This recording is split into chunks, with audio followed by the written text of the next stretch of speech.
तो आज जो हम चैप्टर पढ़ेंगे उसका नाम है cell cycle and cell division, ठीक है। इसमें बेसिकली आपको ये पढ़ना है कि एक सेल जो होता है वो 2 सेल में डिवाइड कैसे होता है, ठीक है ना। ये तो पता है कि यार हम लोगों ने लास्ट चैप्टर में पढ़ा था कि new sales arise from pre existing cells. ये किसने वो बोला था?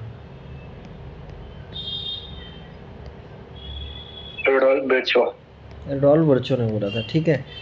मानसी, इसका दूसरा टर्म क्या है? New sales arise from pre existing cells.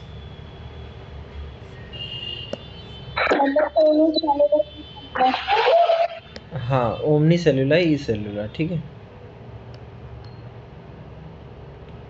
तो ये तो हमें पता ही है। तो बस हमें ये अब हम ये देखेंगे आज कि ये करते कैसे हैं, एक सेल से 2 सेल बनते कैसे हैं। तो ठीक है, उसके लिए हम लोग स्टार्ट करते हैं। आप लोगों को पहले थोड़ा सा समझाता हूँ।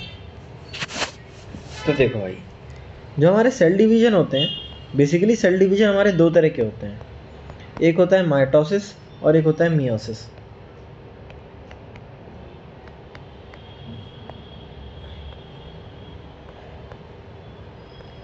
अब देखो, माइटोसिस में मैं तुम्हें अभी मतलब एक ओवरव्यू दे रहा हूँ अभी चैप्टर का। तो जो माइटोसिस होता है उसमें होता है क्या बेसिकली? कोई और आया है क्या? मानसी लेफ्ट कर गई थी। अच्छा, ठीक है, ओके। तो अब हम लोग देखते हैं माइटोसिस।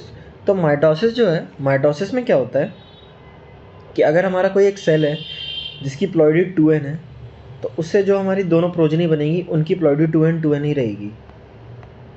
इसीलिए हम इसे इक्वेशनल डिवीजन बोलते हैं।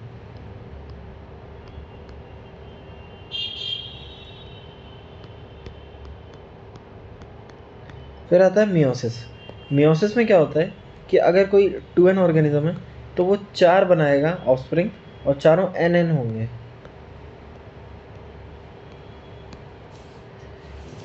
इसलिए हम इसको रिडक्शन डिवीजन भी बोलते हैं।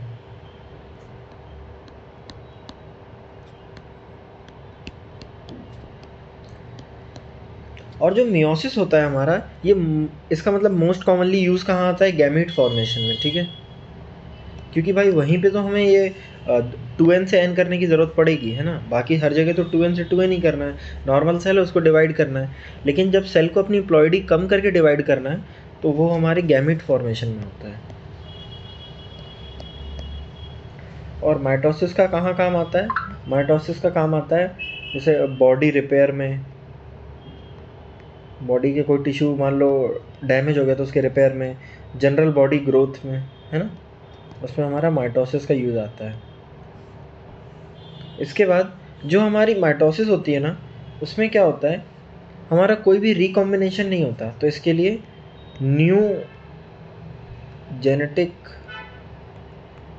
कॉम्बिनेशन, या इसको हम प्यार से रिकॉम्बिनेशन भी बोल सकते हैं, ऑब्लिक रिकॉम्बिनेशन होता है, नॉट प्रेजेंट। लेकिन यहाँ पे रिकॉम्बिनेशन होता है।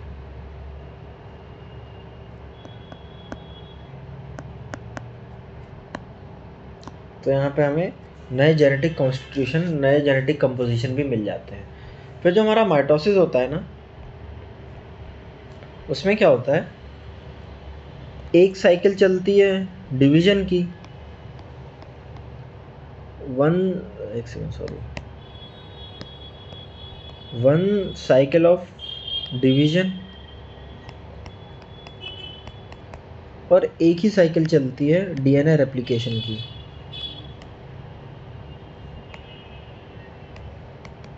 जबकि मियोसिस में क्या होता है, 2 साइकिल चलती हैं डिवीजन की, लेकिन डीएनए रेप्लिकेशन की एक ही साइकिल चलती है। One cycle of DNA replication, ठीक है, ये बात है। अब हम लोग एक एक करके मियोसिस और माइटोसिस को अच्छे से पढ़ते हैं। तो देखो, सबसे पहले हम लोग पढ़ेंगे माइटोसिस।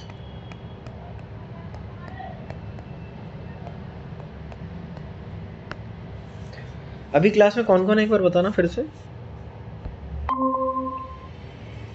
दो ही हैं। अच्छा मानसी, मानसी, अभी आप आई हो या अभी तक थी आप? मैं तो पहले से थी ना। हाँ ठीक है, आप पहले से थी। चलो ठीक है, ओके है ना, तो हम लोग फिर से आते हैं वहाँ पे। चलो माइटोसिस देखते हैं। तो देखो माइटोसिस जो होता है, इसमें होता क्या है बेसिकली, एक सेल जो होता है हमारा दो सेल में डिवाइड करता है और दोनों की प्लॉइडी सेम रहती है।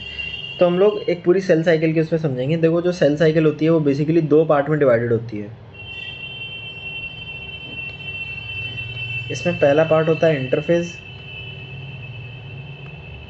और दूसरा पार्ट होता है एमफेज। जो इंटरफेज होता है ना वो 90% ऑफ द ड्यूरेशन कवर करता है सेल साइकिल की, ठीक है। इसके अलावा जो हमारा एमफेज होता है और इंटरफेज होता है, इनके आगे भी सब फेजेस होते हैं, ठीक है। तो हमें वो देखना है। जो इंटरफेज होता है उसके 3 सब फेज होते हैं। सबसे पहला है G1, फिर इसके बाद S और फिर G2। और एम फेज जो होता है उसके हमारे 4 सब फेज होते हैं, प्रोफेज, मेटाफेज, एनाफेज और टीलोफेज।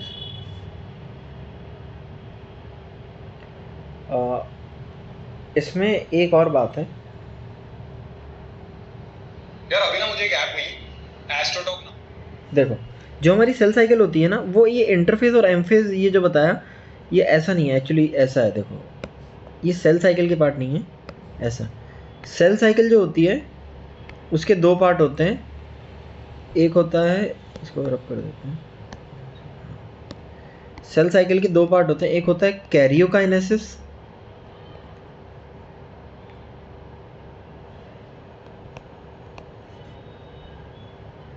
और एक होता है साइटोकाइनेसिस।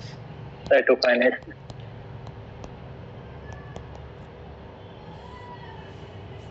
ये देखो तुम लोग वो यार और अच्छे से समझाता हूँ, रुक जाओ।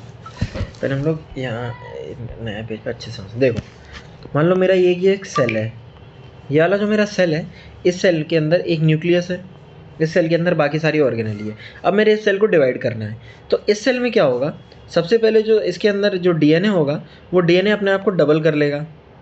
फिर उसके बाद ये डीएनए अलग अलग हो जाएगा, आधा इधर, मतलब दो पार्ट में बट जाएगा। फिर उसके बाद इसके सेल की ऑर्गेनेली दो पार्ट में बट जाएंगी। तो जब डीएनए बटता है उसे तो हम लोग बोलते हैं कैरियोकाइनेसिस, मतलब डीएनए का फॉर्मेशन और बटना, ये हो गया हमारा कैरियोकाइनेसिस। और फिर जब साइटोप्लाज्म बढ़ जाता है, ये एक अलग सेल बन जाता है, ये एक अलग सेल बन जाता है, इसे बोलते हैं साइटोकाइनेसिस। तो ये दोनों चीज़ें मिला के हमारी बनाती है पूरी की पूरी सेल साइकिल, ठीक है। तो फिर से हमारी सेल साइकिल उसमें क्या क्या आता है, हाँ देखो सेल साइकिल, इसमें हमारे दो पार्ट हैं, कैरियोकाइनेसिस, दूसरा है अपना साइटोकाइनेसिस। कैरियोकाइनेसिस मतलब न्यूक्लियस का डिवीजन, साइटोकाइनेसिस मतलब साइटोप्लाज्म का डिवीजन। कैरियोकाइनेसिस के दो पार्ट होते हैं, एक होता है इंटरफेज और एक होता है एम फेज। जो इंटरफेज होता है उसके आगे 3 फेज होते हैं। इंटरफेज जो होता है 95% ड्यूरेशन होता है सेल साइकिल का, जबकि एम फेज जो होता है वो बचा हुआ होता है। मतलब 5% में एम फेज भी आ जाएगा और साइटोकाइनेसिस, ये दोनों मिला के 5% हो जाएंगे। 5% में ये दोनों मिला के, और बाकी 95% इंटरफेज है, ठीक है। फिर जो इंटरफेज होता है उसके सब फेज होते हैं, G1 phase, S phase, G2 phase. M phase जो होता है उसके प्रोफेज, मेटाफेज, एनाफेज और टीलोफेज, ये 4 फेज होते हैं। तो अब हम लोग सबसे पहले स्टार्ट करेंगे इंटरफेज से, और इंटरफेज के भी G1 फेज से। तो देखो ये एक मेरा सेल है, इस सेल का ये न्यूक्लियस है। जो G1 फेज होता है ना, G1 फेज में क्या क्या होता है, एक तो सेल की ग्रोथ होती है, सेल हमारा बड़ा हो रहा है, सेल की ग्रोथ हो रही है, सेल ग्रोथ हो रही है। दूसरी चीज़ क्या होती है, most of the organelle duplication. मतलब ज़्यादातर हमारी ऑर्गेनली जैसे कि mitochondria, Golgi bodies, endoplasmic reticulum, lysosome, peroxisome, plastids, chloroplast, जितनी भी हमारी ऑर्गेनलीज हैं वो हमारी क्या होती हैं, डुप्लीकेट हो जाती हैं। वो डुप्लीकेट क्यों हो जाती है? क्योंकि भाई हमारी अब 2 सेल बनेंगे, तो एक सेल में एक ऑर्गेनली जाएगी, दूसरे सेल में दूसरी ऑर्गेनली, तो इसके लिए वो डुप्लीकेट हो जाती है। Most of the organelle duplication होता है और सेल ग्रोथ होती है जीवन में। अब इसके बाद हम लोग सबसे इम्पॉर्टेंटली समझेंगे एस फेज में क्या होता है। देखो, एस फेज में बोला जाता है क्या होता है, डीएनए रेप्लिकेशन। डीएनए रेप्लिकेशन होता है जिससे क्या होता है, the amount of DNA doubles.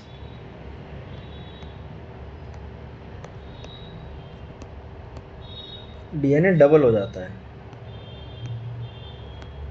Double हो गया, बट क्रोमोसोम नंबर सेम रहते हैं।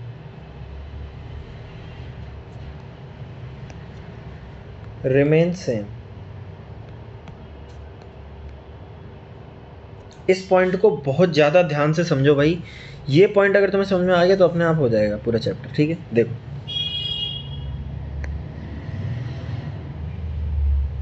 ये मेरा एक सेल है, ये इस सेल का न्यूक्लियस है।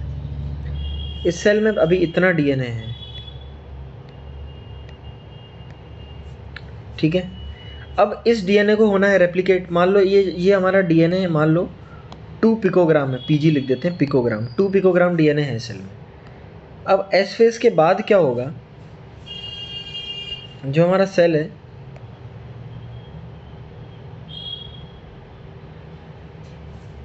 उसमें जो डीएनए है वो हमारा कितना हो जाएगा, 4 पिकोग्राम हो जाएगा। डीएनए का अमाउंट हमारा कैसा हो गया, 4 पिकोग्राम। तो हमारा डीएनए का अमाउंट क्या हो गया, डबल हो गया। तो ये वाली बात तो समझ में आ गई, the amount of DNA double, ये बात समझ में आ गई।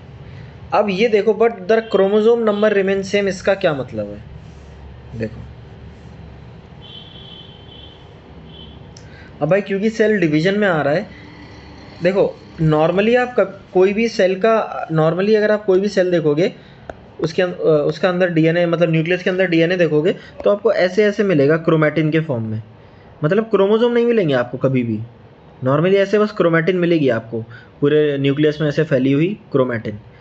लेकिन जब सेल साइकिल आने लगती है, जीवन फेज आ जाता है, एस फेज आ जाता है, तो हमारे ये जो क्रोमैटिन है कंडेंस होकर क्या बनाने लगती है, क्रोमोसोम। तो उस टाइम क्या होता है, जैसे ये हमारा सेल है, ये इसका न्यूक्लियस है। अभी के लिए मान लो ये इसके पास 8 क्रोमोसोम है, तो मैं 8 क्रोमोसोम बना रहा हूँ, 1 2 3 4 5 6 मान लो 6 क्रोमोसोम है। तो ये 6 क्रोमोसोम हैं अभी इसके पास। और एस फेज के बाद क्या होगा, ध्यान से देखना, ये सेल है, ये उसका न्यूक्लियस है। अब एस फेज के बाद क्या होगा, देखो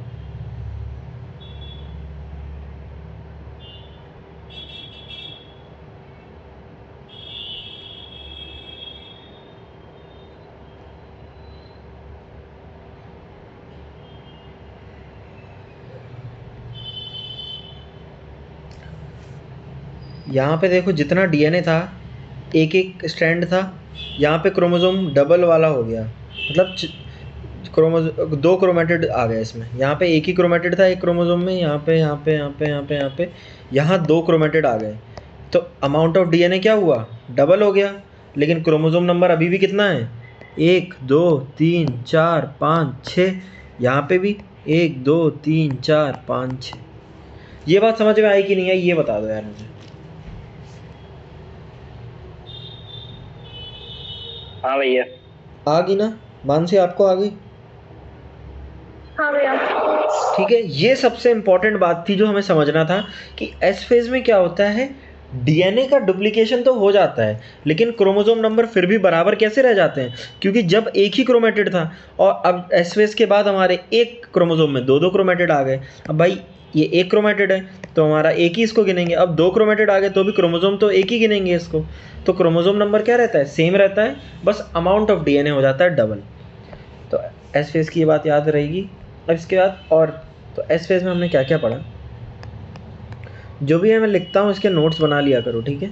तो एस फेज़ में सबसे पहले डीएनए अमाउंट,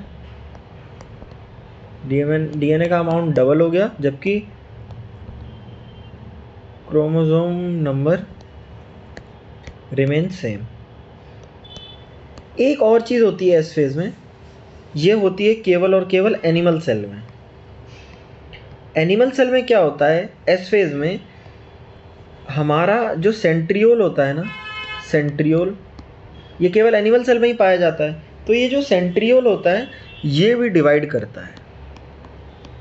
अब जैसे ये जो डीएनए है ये हमारा कहाँ डिवाइड कर रहा है, तो न्यूक्लियस के अंदर कर रहा है, लेकिन ये जो सेंट्रियोल डिवाइड कहाँ करता है, इन साइटोप्लाज्म, ठीक है। तो एस फेज में दो चीज़ें होती हैं, न्यूक्लियस के अंदर क्या होता है, हमारा डीएनए का अमाउंट डबल हो रहा होता है, जबकि क्रोमोसोम नंबर सेम रहते हैं। जबकि एनिमल सेल में क्या होता है, साइटोप्लाज्म में, एनिमल सेल के न्यूक्लियस में तो यही हो रहा है, लेकिन उनके साइटोप्लाज्म में क्या होगा, सेंट्रियोल होंगे डिवाइड, सेंट्रियोल भी अपने डुप्लीकेट हो जाएंगे, डिवाइड हो जाएंगे। अब आते हैं G2 फेज में। भैया एक बार आपको फिर से बताना।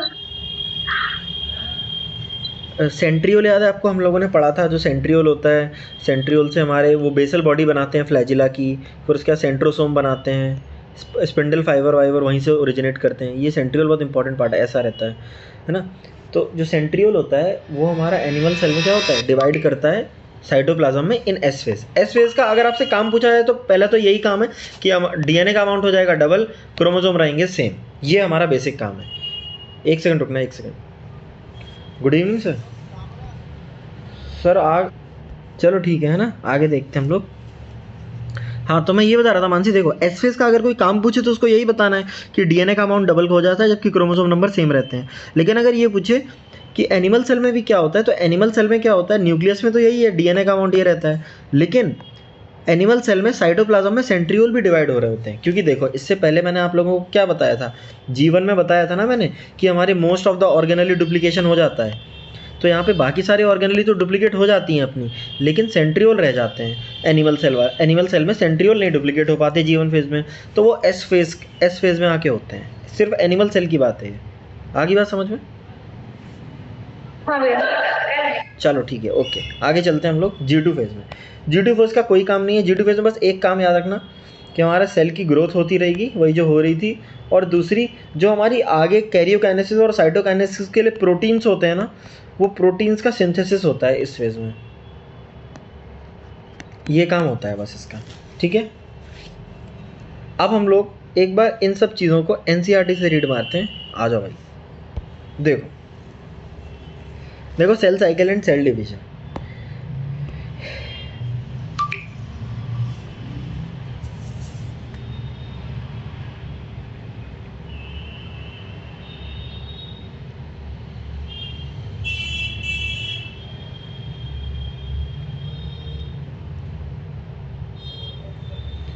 यार एक सेकंड ज़रा हो, एक सेकंड रुकना, मैं ज़रा एक कॉल कर ले रहा हूँ। अरे कहाँ गया?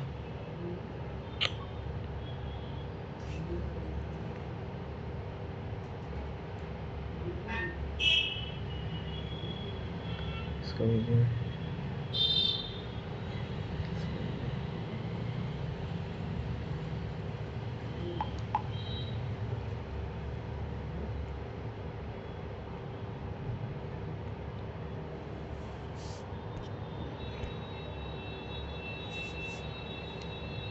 हेलो।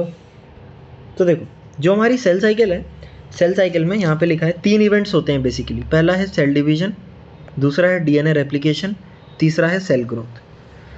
सेल डिवीजन होगा, डीएनए रेप्लिकेशन होगा। डीएनए रेप्लिकेशन कौन से फेज में होगा बताओ?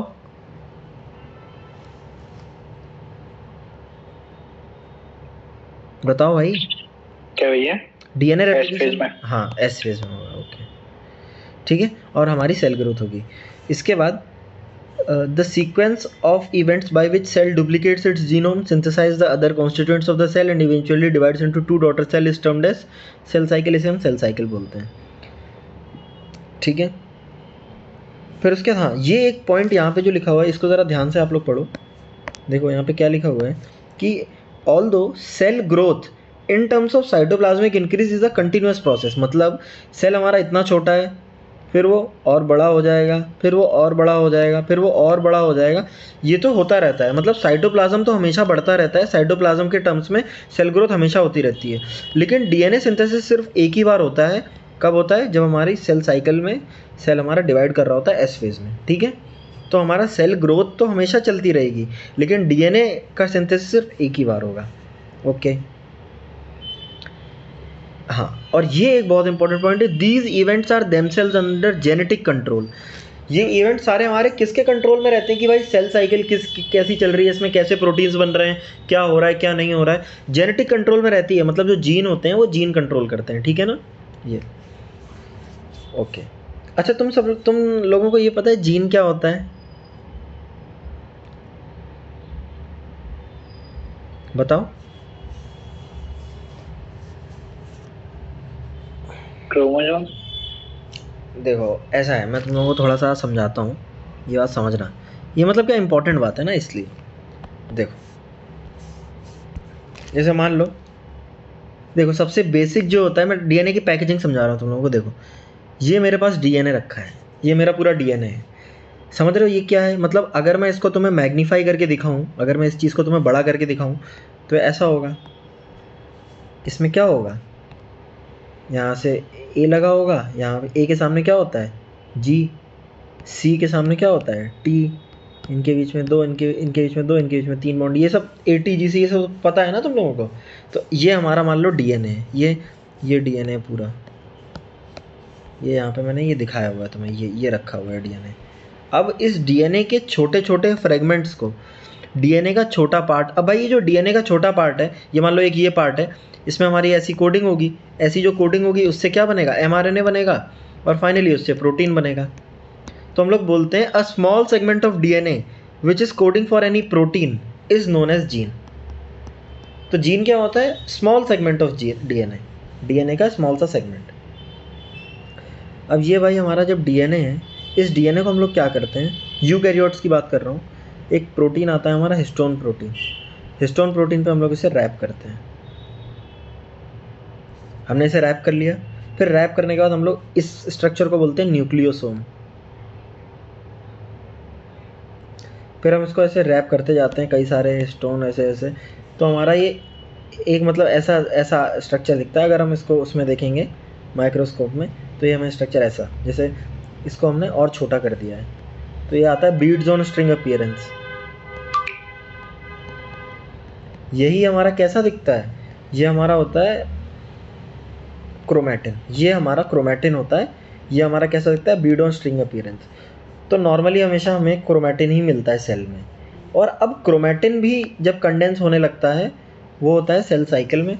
मतलब ये जैसे हमारा सेल डिवीजन होता है उस टाइम, तो तब वो क्रोमोसोम बना लेता है और कंडेंस हो गया ऐसे। तो आ गया समझ में? ऐसा सीन होता है, ठीक है। हाँ, तो अब हम लोग देखते हैं phases of the cell cycle. तो देखो, typical eukaryotic cell is illustrated by human cell in culture. The cell divide once in approximately each 24 hours. जो हमारा एक सेल है वो कितने घंटे में डिवाइड करता है? 24 घंटे में। एक सेकंड, हेलो जी, गुड इवनिंग सर। सर बस निकलता हूँ सर। हाँ सर, हाँ सर, हाँ सर कर रहा हूँ सर।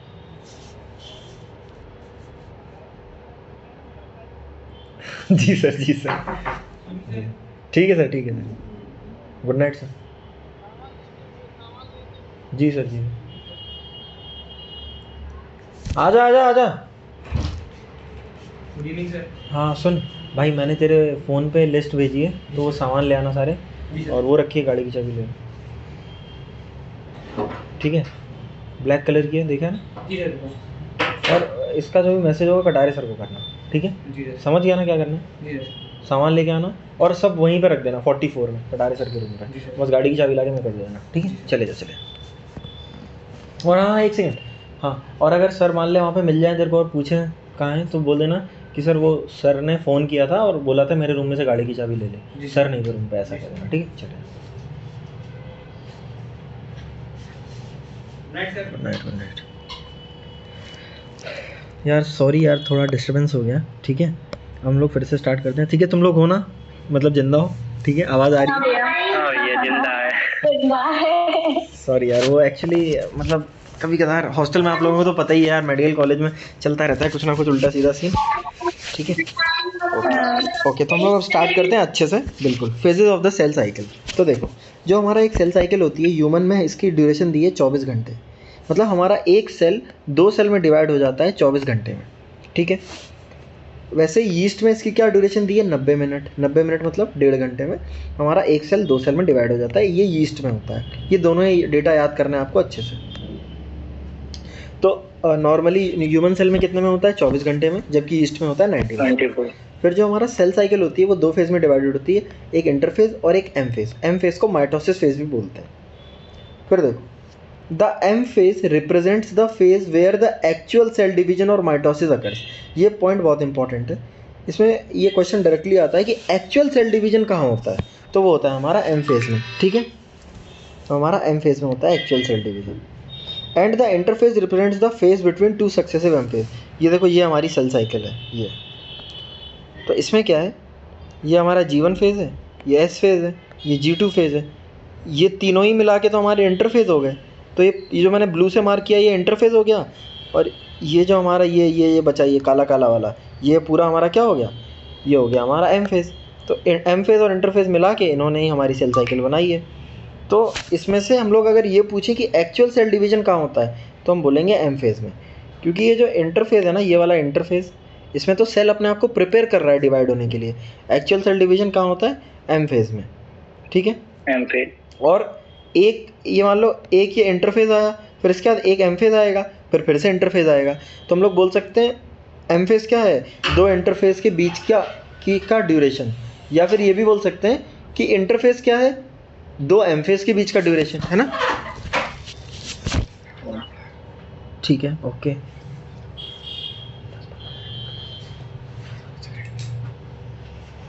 ठीक है, आगे देखते हैं। It is significant to note that in the 24 hour average duration of a cycle of a human cell division proper last for only about an hour. इस पॉइंट का क्या मतलब है? इस पॉइंट का ये मतलब कि जो 24 घंटे हमारी ह्यूमन की, मैंने अभी ऊपर बताई ना, ये सेल साइकिल होती है, ये 24 घंटे की सेल साइकिल होती है।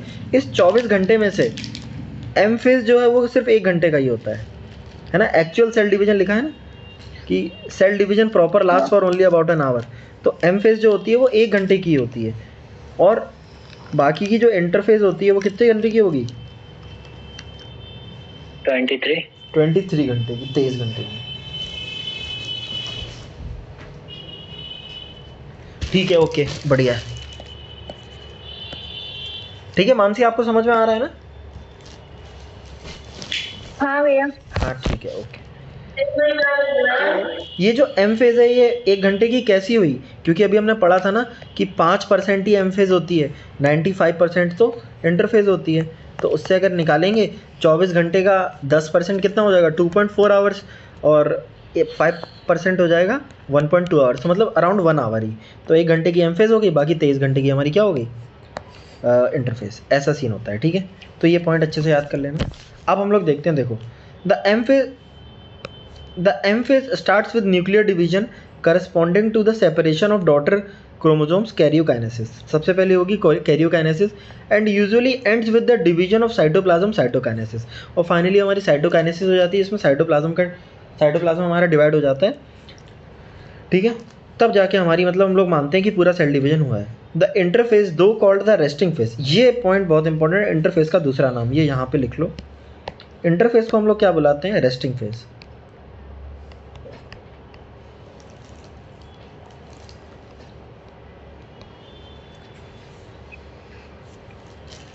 ठीक है, तो ये जो हमारा इंटरफेस है या जो रेस्टिंग फेज है हमारा, ये हमारा होता है इंटरफेस का दूसरा नाम। और फिर उसके बाद आता है माइटोसिस फेज।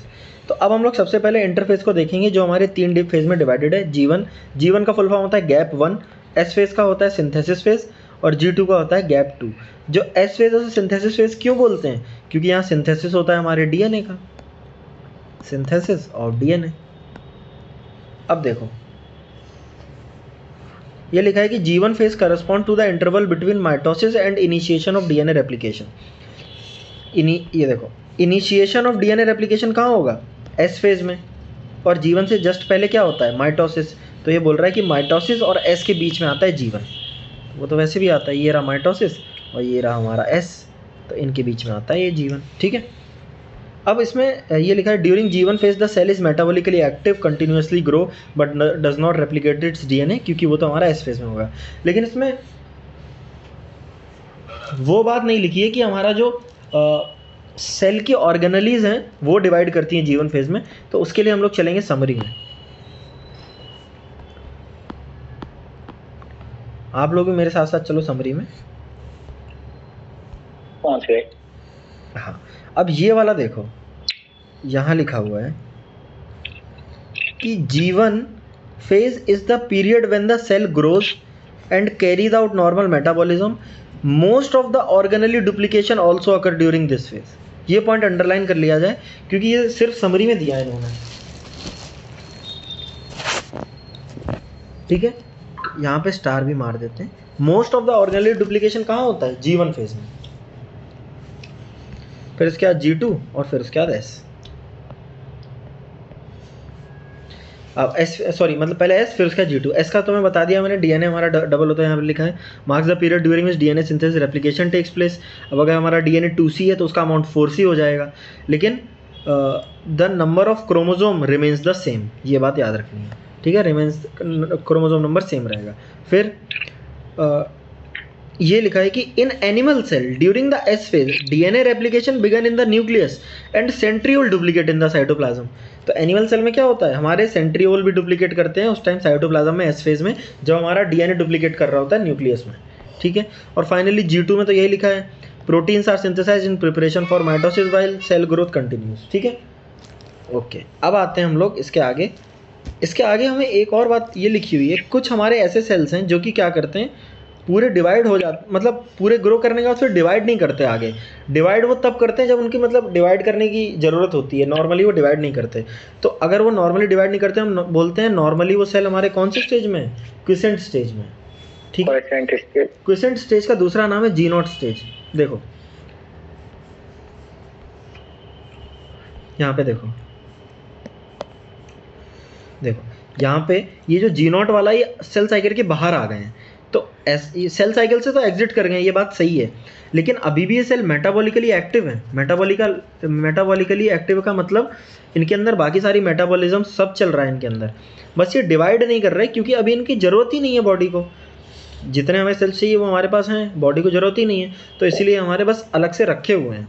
तो मेटाबॉलिकली तो एक्टिव हैं पर हमारे डिवाइड नहीं कर रहे हैं, तो हम इसको लिखते हैं नॉट डिवाइडिंग। ओके, आगे देखते हैं भाई, आगे देखो। हाँ, इसमें ये लिखा हुआ है, ये वाला पॉइंट एक बार देख लेते हैं। These cells that do not divide any further exit G one phase to enter an inactive stage called quiescent stage of the cell cycle. Cells in this stage remain metabolically active but no longer proliferate unless called on to do so depending on the requirement of the organism. और जब proliferate जब तक नहीं करेंगे जब तक मतलब उन्हें उनकी ज़रूरत ना पड़े हमें। ठीक है, ये सीन होता है। फिर इन एनिमल्स, अब यहाँ पे ये एक बहुत इंपॉर्टेंट पॉइंट है, यहाँ पे मैं आप लोग को लिख देता हूँ। देखो, एनिमल्स में और प्लांट्स में माइटोसिस कहाँ और किस में होती है, ये देखो। In animals mitotic cell division is only seen in diploid somatic cells. आई बात समझ में? नॉर्मली अगर हमारा 2n है, डिप्लॉयड सेल है, तो उसमें हमारी क्या दिखेगी? माइटोसिस दिखेगी। However, there are a few exceptions to this where haploid cell divide by mitosis, for example, male honeybees.